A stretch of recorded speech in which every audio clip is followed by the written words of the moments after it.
viruses, of course. So immunity is the recognition of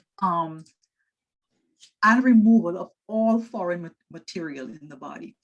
Here are some of the organs which your immune system are stored and or made. The tonsils, there's about 10 areas here, but the area I want to say the most about is this area here called the Perrott patches. Do you see that? The Perrott patches. The Perrott patches are found in the gut. So the gut makes about 70 to 80% of our immunity. So even though we may have some areas that make or store some of our immune cells, like the tonsils and the adenoids and the appendix, by the way, and the bone marrow and the thymus and lymph nodes, etc., the Perrott patches makes the most. So it's very important what we eat that could affect our immunity. And you understand why now, because it's made mostly in the gut. So stress on the immune system. Just want to say a little bit about that. 40% of Americans report struggling with mental disease during this pandemic. So mental states such as anxiety, depression, and fear affects our immune system. We kind of know that. The hormone of stress, which is cortisol, interacts with glucocorticoid receptors whenever there is stress. Normally, there is an increase in neutrophils and a decrease in lymphocytes. What they're saying is that when we're under stress in a normal situation, neutrophils are increased and lymphocytes decrease. So the first part of our innate immune system is affected, and that increases. And that means that we can, so the stressful event, if there's any toxins or any virus or anything associated with that, your innate system gets jazzed up and it gets activated. But if there is chronic stress, the opposite happens. So normally a stressful event may occur, it happens, and then it goes back down. But if chronic stress means there's a continuous production of cortisol, then it continues to produce a resistance of our glucocorticoid receptors. So psychological stress produces HPA, means hypothalamic pituitary dysfunction. A is adrenals, hypothalamic pituitary adrenal dysfunction. In other words, when this is dysfunctional, you get dysfunction with all your hormones, by the way. Thyroid, estrogen, progesterone, testosterone, every single one of them. That's why when you undergo psychological stress, a lot of women will have problems with their periods because their hormones are not functioning at its optimum. Now, if you take psychological stress and you add an infection to that, now you have an increase. You see these things here, IL-6, IL-1, T, NF alpha. They are called cytokines. And while they may be good in small quantities, they are bad in large quantities, because that is what produces your cytokine storm. Now, IL means interleukin.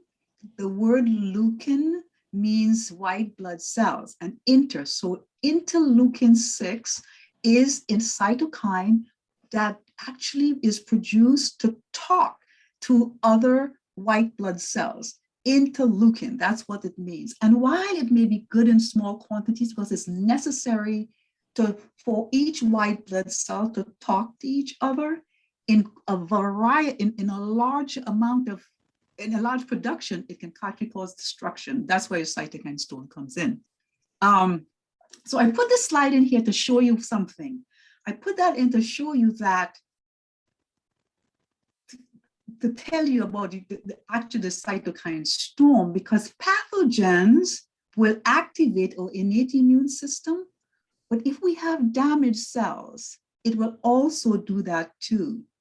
So if you have a lot of IL-6, IL-12, IL-10, and it causes damage to our cells, or if with obesity, with your naturally damaged cells, that our body will begin to activate the immune system, and that's where continued damage is promoted. So stress is not good. Chronic stress is what I'm talking. Stress is good in small quantities so that we can perform, but stress in large quantities where it's day in, day out can actually create more harm than good. Inflammasome, new word. This is a new word.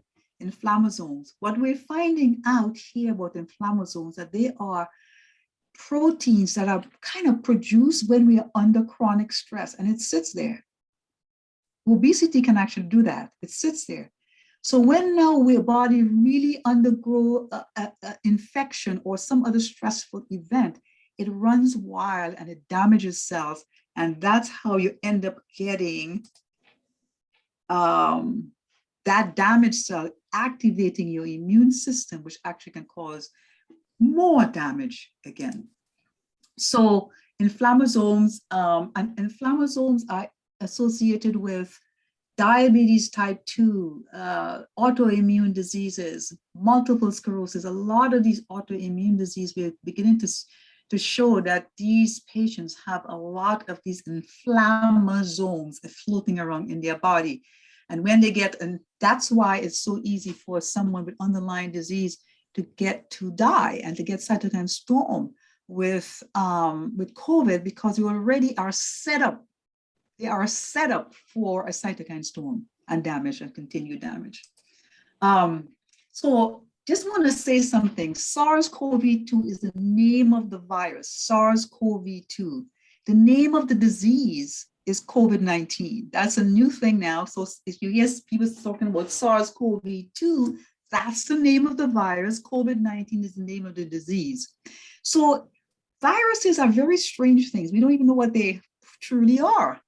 We know that, are they really alive? Not really sure.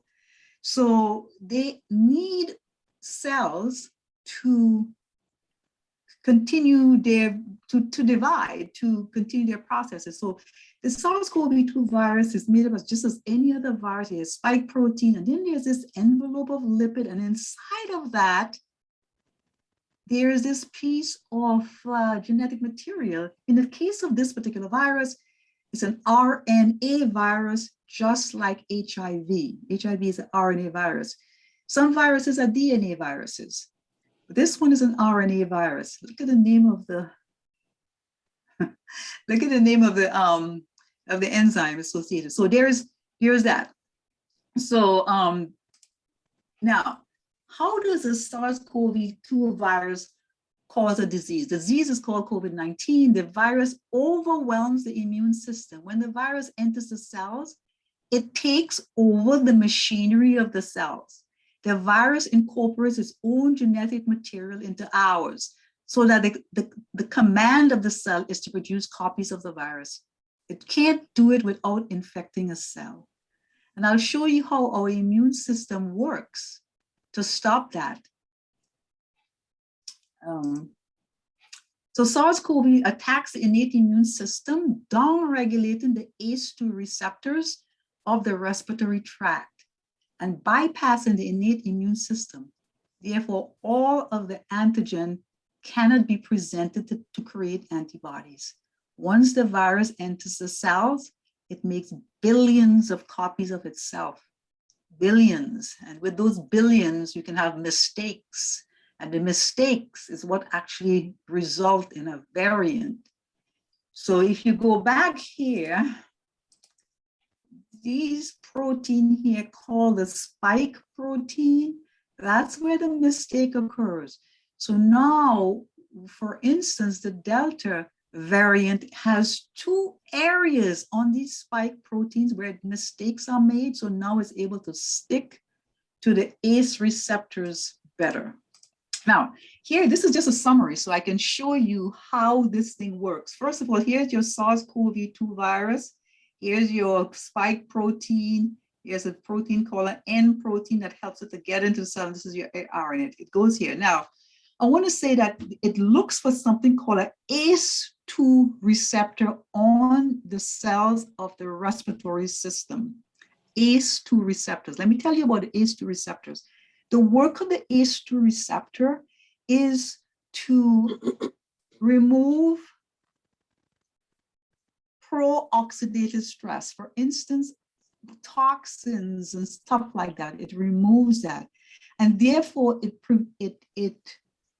prevents viruses from. If there's a virus and the body fights for it, and there's some remnants of what's left, it eliminates that. But the virus is very smart, so it attaches to the ACE2 receptors, and you know what it does with it?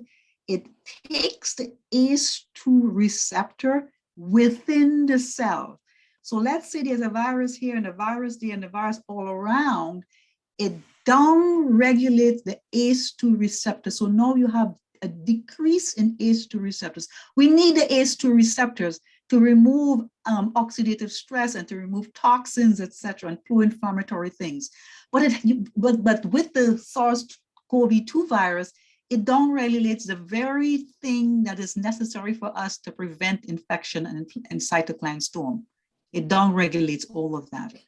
Now, the ACE2 receptors are found on the X chromosome.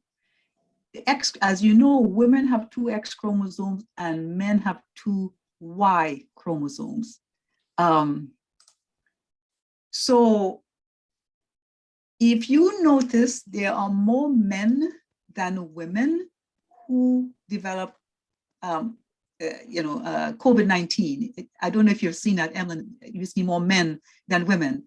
And the reason why more men than women develop COVID-19 is because we have more ACE2 receptors. Women have more ACE2. Remember, ACE2 receptors is important for us to prevent infection. And but the virus is very smart. It downregulates it. It takes it into the cell with itself. So now you have less on it, but women on an average have more ACE2 receptors. The reason why is we have 2 X chromosomes and men have X and a Y. And that's the reason. When the gene for production of the ACE2 chromosome is found on the X chromosome, and we have 2.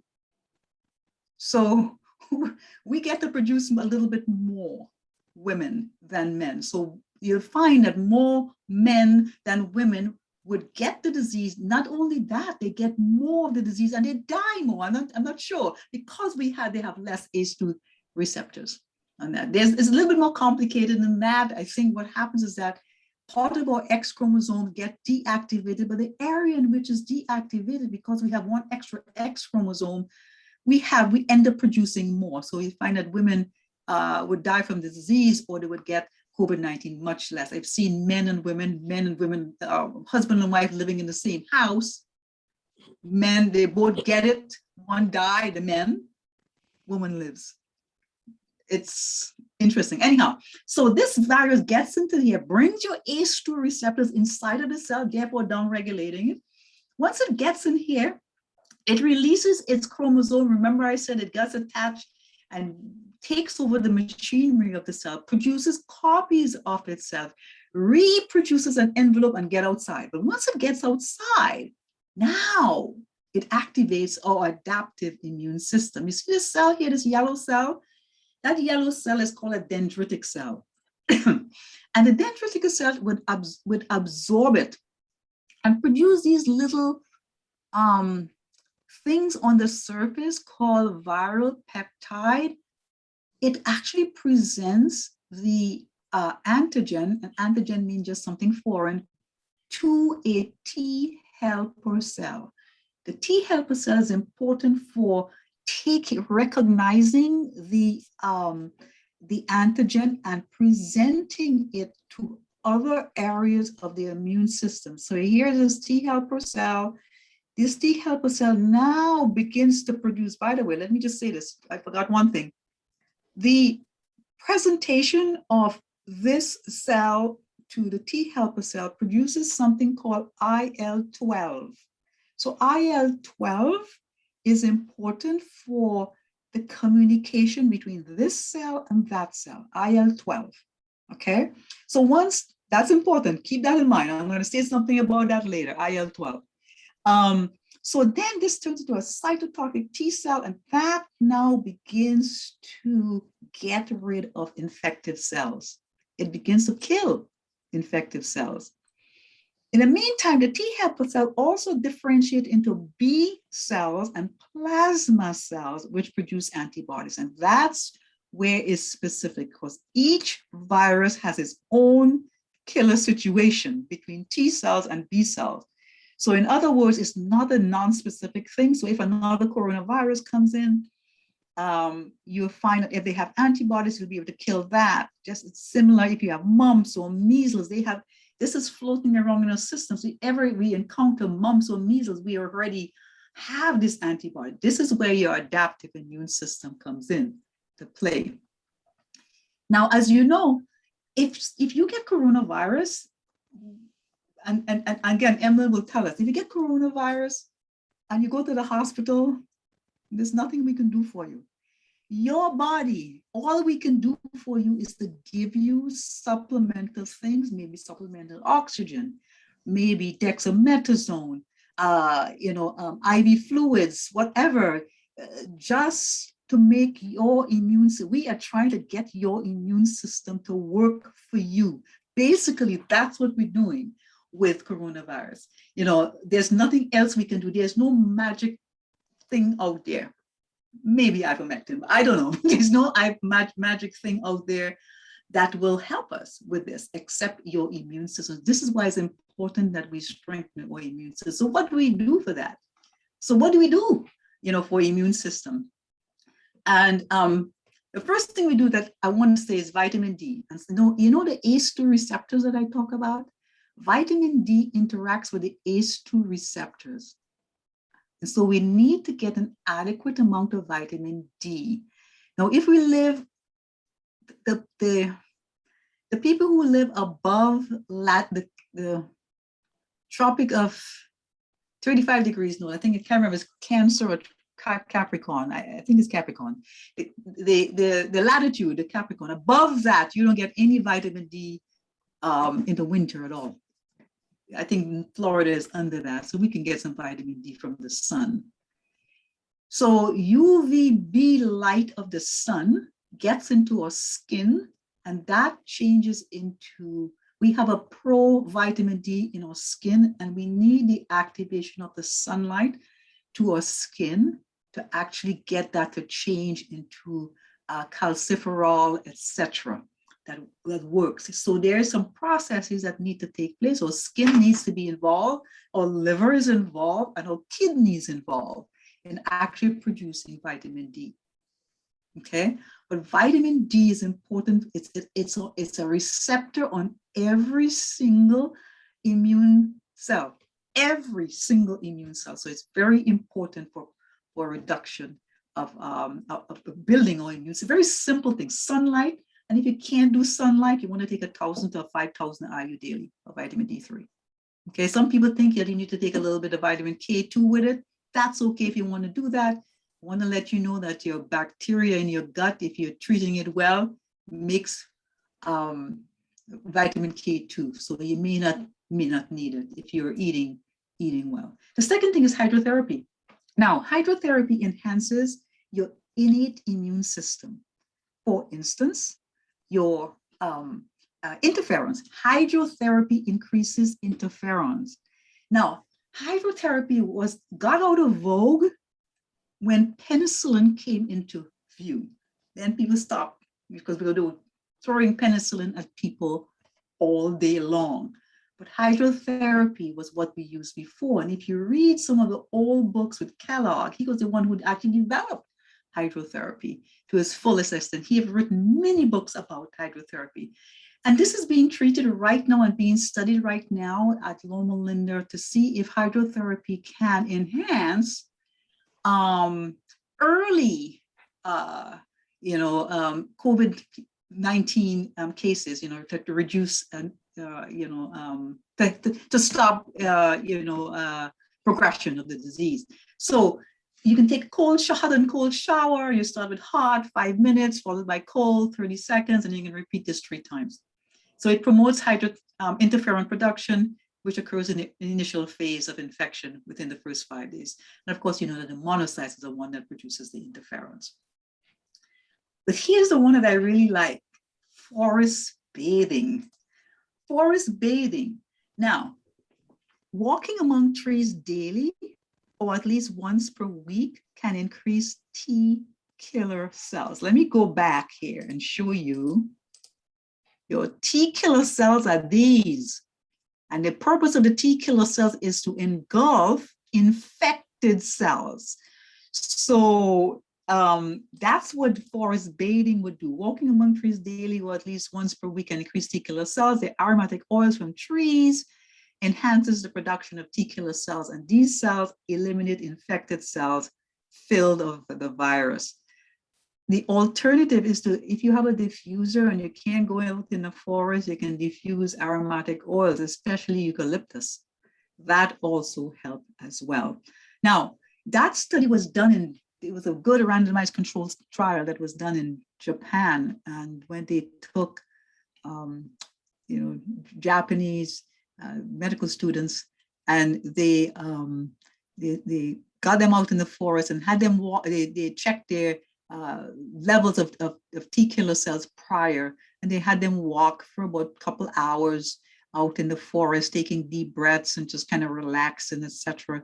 And then they checked their levels, and they found that they had increased by 25-30% these T killer cells. So it can do that. Just forest burn, the aromatic oils of the trees. You know, when you walk in the forest, you smell the trees. The aromatic oils of the trees can actually do that.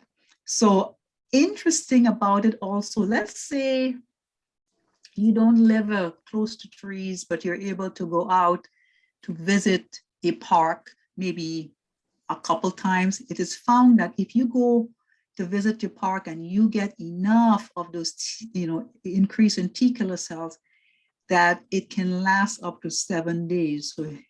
So every 7 days, you need to go and refresh and rejuvenate your T killer cells by forest bathing. So that's what they call forest bathing. Okay, so let's see what else we can do. Let's see here. Okay, sleep. Sleep, if you get 7 to 9 hours of sleep, slow wave sleep, which occurs between 10 p.m. and 1 a.m., increases IL-12. Let me move this again. It increases IL-12, which is important for the antigen presenting cell to start the process of producing T killer cells and B cells. B cells become plasma cells, which produce antibodies. So you have to practice good sleep hygiene. So we need to sleep 7 to 9 hours. And we need to get into slow wave sleep. Slow wave sleep occurs early between your first phase of sleep is what we call the slow wave sleep. And that's what increases your IL-12. Remember IL-12? IL-12, interleukin 12 is what actually makes the antigen presenting cells produce these little peptides so they can present them to the adaptive immune system so that antibodies can be produced. Sleep is important, and it's free, by the way. It's free. You can do it anytime. You don't have to buy it. And so it's important that we sleep well to improve our immunity. Stress reduction, be grateful for everything. Reset by deep breathing. Change negative thought patterns. Spend at least 20 minutes outdoor every day among nature. There's nature again. So stress reduction is important also for improving our immune system. Drink water, at least 6 to 8 glasses of water per day. Keep a clean surrounding. Wash beddings at least twice per week. Keep your hands clean, we know that. Exercise, now this is important. Find an area of activity you like and do it at least 30 minutes of moderate exercise per day. This particular one have been studied over and over and have found that moderate exercise improves immunity. But if you overdo exercise and you do very strenuous exercise over time, your immune system will be depressed. So you have to, if you got to know what to do. So we have found that just moderate exercise is important. So if you're not exercising, you should begin slowly, like 10 minutes per day, and work up to 30 to 60 minutes a day of something that you like: gardening, walking, especially doing something in nature, bicycle riding, all of that would improve immunity. And of course, nutrition, whole food, plant-based nutrition. This means no processed foods. Food should be unrefined. Diet should consist of fruits, vegetables, nuts, whole grains, and beans. And we know the story of that. And that would improve your gut. And of course, your Peyer's patches, which is in the gut, which produce all of your immunity. Believe it or not, 70 to 80% of that immunity is produced by the gut. So it's very important to do that. And of course, intermittent fasting. Did you know if you abstain from food for a short period of time, it reduces inflammation? Well, the best time to do this is at nights when you're asleep. If you eat an early supper and abstain from food at about 6 p.m., you will rest your GI for about 16 hours. And about 16 hours of intermittent fasting is important for resetting our body and restoring our body and improving our immunity. Of course, find a faith community and worship with them, serve others, reach out to people who are lonely, read the Bible and discover its truth, work to release fear and anxiety, and pray. So are there supplements that we can use to improve immunity? Yes, there is supplements that we can use to improve immunity. We knew about vitamin D already, 5,000 IU. I take 5,000 IU of vitamin D on a daily basis because, you know, when you get out of your car and you go into your garage and then you park in front of the hot, well, there's no sunlight there yet, you know, you can have days where you have no sunlight at all. Quercetin is found in the allium vegetables. The allium vegetables are leeks and onions and garlic and those kinds of vegetables. That's where you find your quercetin. And quercetin, 500 milligrams twice a day. Some people say 500 milligrams a day. That's important. Take a comfortable amount if you think you're exposed. Of course, N-acetylcysteine. N-acetylcysteine is the same thing that we use for poisoning of Tylenol, etc.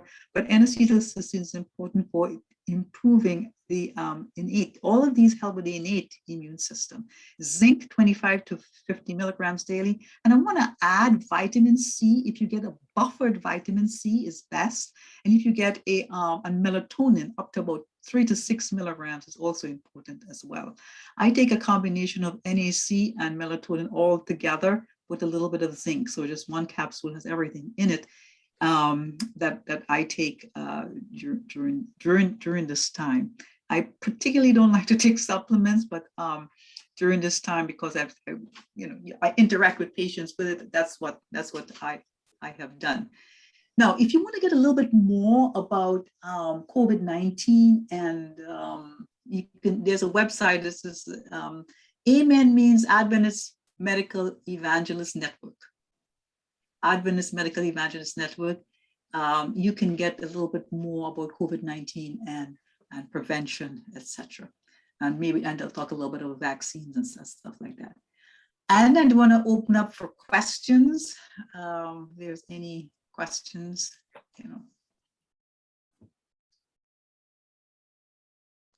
Okay, I look at the chat. So far, we don't have any questions in the chat, but this is just awesome. Wonderful information.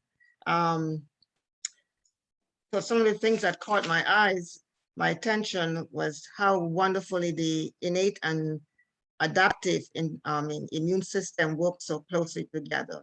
Yes, they work closely together. They can't, the thing that fascinates me the most is something called the antigen presenting cells. Yes. Where they would, the innate would engulf it, but then they would produce these little things on their surfaces. So they can present the antigen or the poison or the foreign substance to the adaptive immune system. So the adaptive immune system can say, oh, what is this stuff now? And then work to produce antibodies against them. Not only that, but they present it so that the infected cell, the infected respiratory cell can die. They kill them. They wouldn't, yeah. Right, so that's why it's so important that we strengthen our immune system. So when these infections, when these viruses come into our bodies, our interleukin 12 can work effectively, Right. because that is what is made for, to present. It's just like a Yes. child, have something and the parents see it and they said, okay, no, this is not good for you to eat. So Right. they take it away. So that is what our interleukin 6 That's and what it does. 12. And you know what's so interesting? You know, when I was in medical school, it was not too long ago, there was this interleukin thing, but if you ask someone presently what a cytokine storm is, we didn't even know really what it meant.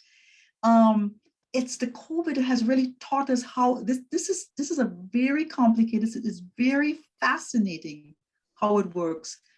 And just the whole idea of a cytokine storm is new. How Right. we learned it is actually quite a new thing. It's our body fighting against itself, because it was not, because we already set up for it. If you're already under a lot of chronic stress, it sort of prepares, and it thinks that, oh, more chronic stress, so it kills itself, basically. Right. So that's why chronic stress is not good, Right. because the constant stress that it undergoes, it doesn't realize when it should stop or when it should continue.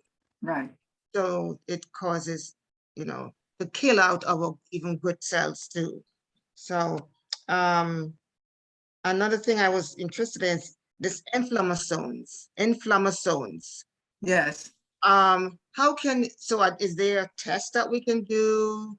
I know they test to see if we have arthritis, to see if we have all these different inflammatory conditions. So can we do something to check to see if we have too much inflammasomes in our system? The only really simple test that we can do is HSCRP. High, it's a high sensitivity C-reactive protein. It's a very, it's a simple test, but there's HRCRP. I've seen a lot of high ones, and it should be less than 1. Okay. So but I've seen people with 8 and 12 and 13 and all of that stuff. oh my goodness. Yeah. Okay. And your obesity increases C-reactive protein. And patient be perfectly fine, and they will be walking around with a CRP that's 10. And so their bodies are already set up for an inflammatory response. They're already set up for it. So that's why obesity and diabetes and all of these underlying chronic conditions are set up for this particular. Right. Yes. Because working with COVID patients, I noticed a lot of the patients that we are admitted into the hospital are usually obese. I know I had one patient told me, I do not have any comorbid condition. He did not have diabetes, any of the hypertension, nothing like that, but he was obese. And he was just going down the tube, and he couldn't understand why, he doesn't have any health conditions according to what he was saying. But as I explained to him, obesity is a comorbid condition. And I can understand now, with all the inflammatory process that stems from the obesity, cause him to be a candidate for contracting COVID. Yeah. Our bodies was meant to heal itself continually. It's just everything is renewing and refreshing. We have cells that, as we speak here, they're just going around our body looking for mistakes, just even mistakes in our genes, and repairing it and fixing it as they go along. Just like they're policemen, actually, just going around. It's just amazing and fascinating. Yes, it is. That's why I always refer to this text, how fearfully and wonderfully we are made. Dr. Perrott, you have so much wonderful information. We will have to have you come back another time to continue with this discussion, because it's amazing and our audience need this. I'm going to share with you a flu bomb. If you want this recipe, you can you can put your email in the text. But some of the things that Dr. Perrott mentioned, this flu balm, you know, can help. It has ginger, and ginger has about 10 antiviral, parasites compound in ginger. It has turmeric, which is an anti-inflammatory, immune booster, anti-parasite compound. Turmeric is very good. We talk about a lot of inflammation in the body, why we come down with COVID. We also have in the mixture, it has onions and garlic. Dr. Perrott talked about onion, quercetin. Quercetin. Quercetin helps, you know, because it produces antioxidants, which we need to help curb the inflammation that's going on and destroy our things that are in our immune system that's causing the virus to multiply. So onions are powerful antiseptic, anti-parasitic, antibacterial, antiviral. And we also have cayenne pepper in it, which is to help with blood clotting. I have seen so many patients who have COVID end up with blood clots. They end up with pulmonary embolism, clots in the blood, in the lungs. I have even seen a patient, he had a stroke because of after he got. By the way, let me just make a minute. I forgot to say this, but the ACE2 receptors, the receptor that the COVID, the SARS-CoV-2 adheres to, one of its functions is to prevent blood clots. So if you downregulate it, the patient who has COVID-19 will have an increased risk of blood clots. Remember, the virus downregulates them. It takes them away, it kills them, it takes it inside the cells with them. So now you have less ACE2 receptors. So now that patient is at increased risk of getting blood clots. Yes. At first, we did not realize this when the first phase of COVID came out, but after going through so many cases with COVID, we are realizing that blood clots is very, patients are very prone to get blood clots. So now we're doing prophylactic and treatment with anticoagulation medication. It's just amazing. We are fearfully and wonderfully made. I cannot stop saying that. And God has created us with an immune system that is so powerful that if we give it the right treatment or give it the right nutrient, it can heal itself. So I know we went over our time a bit, but Dr. Perrott, we thank you so much for this wonderful discussion about the immune system. We would love to have you back again, as I said, and so we can continue with this discussion. Do we have any prayer requests? Any prayer requests before we close off here?